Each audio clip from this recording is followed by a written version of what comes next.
Continental Restaurant Week is going to be in May, which is one of the best times. It's when the market is completely full of spring produce. You could spend a year here eating out every night and have a different experience every single night. We have that level of quality that people expect when they come here, and we try and exceed that every time. The food's all about love. The little things are what people remember. And, you know, things like remembering what someone likes, doesn't like. If you're headed to New York, if you're going to Broadway, the show starts right here.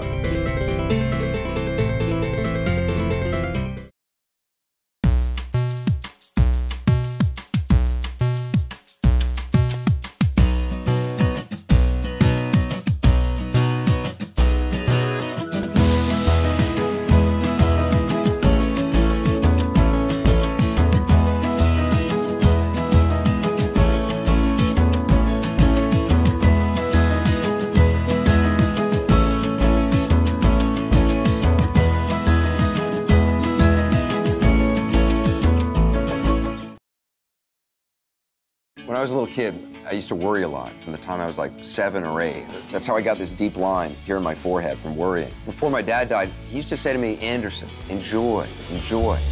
I'm 44 now. I'm blind as a bat. I've had to start wearing glasses. I want to enjoy more. I want to live more, laugh more, and get more out of life. And I want other people to as well. That's why I'm starting a new daytime talk show this September.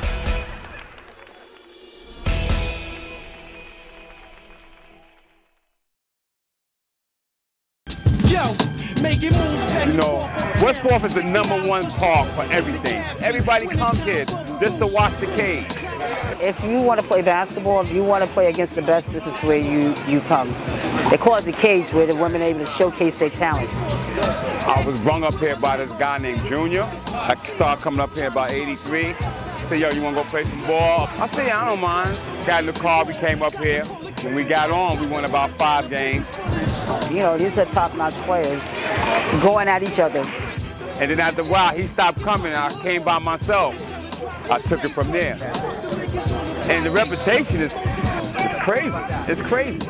I get emails all the time from girls from out of state who want to come here and play. They come from California just to play a couple of games and they go back home. Just to say that they played at West Fourth. You go anywhere in the world, you know about West 4th Street. Boy, played him out to be continued.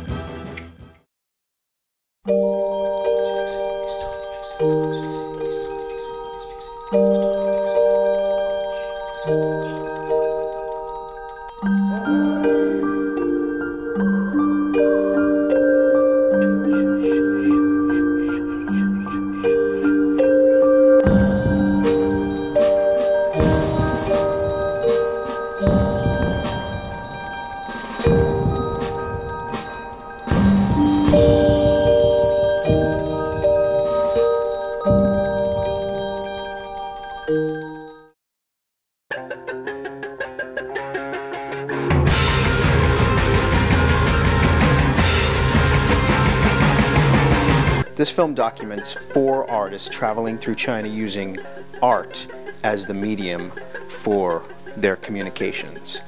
Then at the end, they do an amazing exhibition of their work.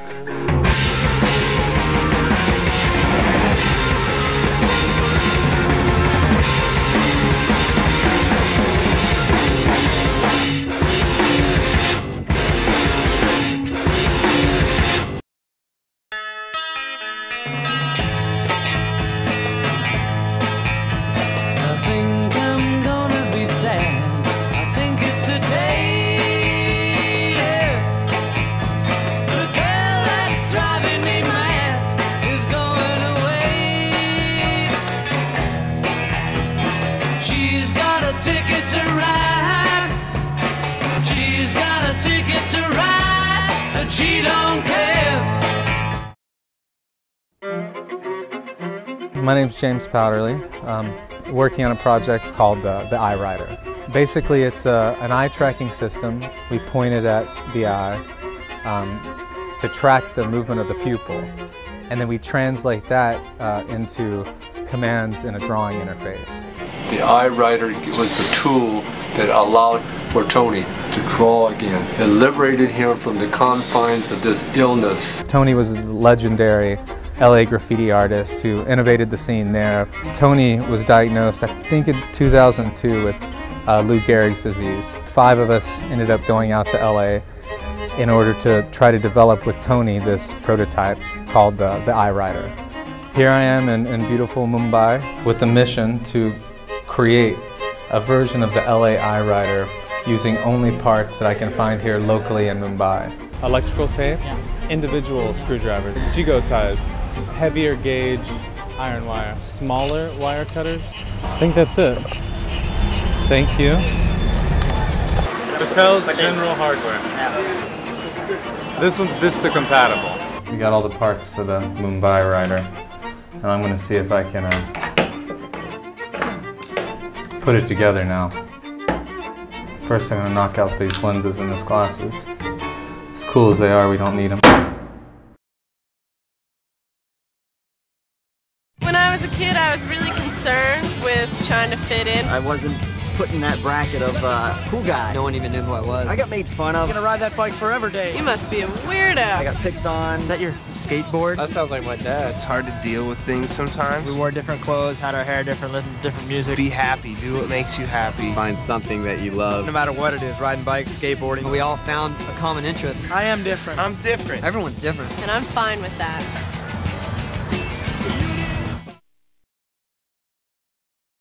You know, I've always gotten along with everybody in my life.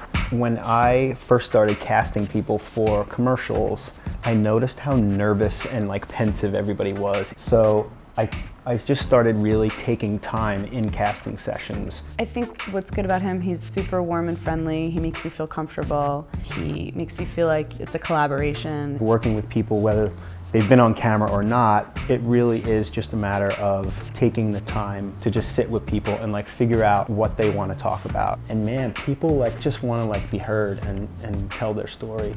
I've gotten to a point where I can make people feel really comfortable just having a conversation with me.